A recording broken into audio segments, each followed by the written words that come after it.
Ever wonder when you should check your car's oil? Spoiler alert, it's not when that little warning light comes on.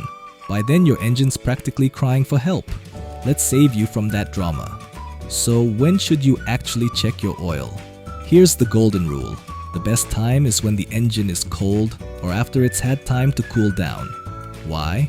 Well, think of oil like that gooey syrup you put on pancakes. When it's hot, it's all over the place.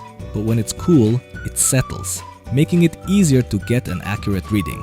Now, mornings are perfect for this. Pop the hood before you start the car and you'll get a clean, clear view of how much oil you've got. And trust me, checking oil after a long road trip when your engine's hotter than a summer day in Arizona is a bad idea. You'll burn yourself and probably misread the level. To sum it up, 1. Morning checks are your best bet. 2.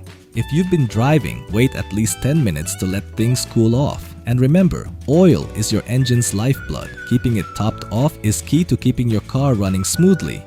Checking your oil is quick, easy, and gives your engine the TLC it deserves. So, next time you've got 5 minutes, take a peek under the hood. Trust me, your car will thank you. Probably by running like a dream instead of sputtering like a bad coffee maker.